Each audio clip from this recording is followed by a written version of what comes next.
Cette œuvre est attribuée à l'artiste hollandais Nelius. Il s'agit d'une nature morte, peinture représentant des objets inanimés. Ce genre est très en vogue, notamment dans les pays nordiques, au XVIIe siècle. C'est aussi ce qu'on appelle une vanité. La vanité dans la peinture, c'est l'évocation dans un langage symbolique de la fragilité de la vie et de l'inexorable action du temps sur toute chose.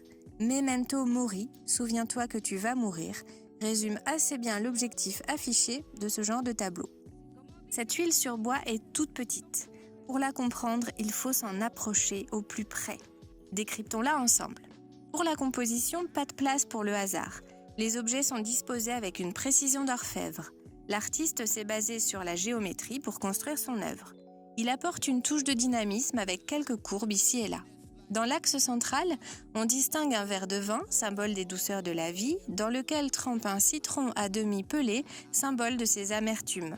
En dessous, dans le même axe, il y a une petite boîte en étain, emplie de tabac, plaisir de la vie pour certains. De part et d'autre, symétriquement sont installés des fruits.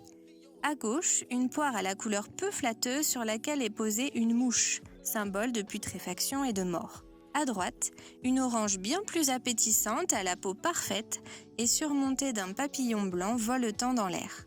Cette orange pourrait représenter la perfection de la jeunesse et le papillon, l'aspect éphémère de l'âme. D'autres détails illustrent la fragilité de l'existence et la fugacité de la vie.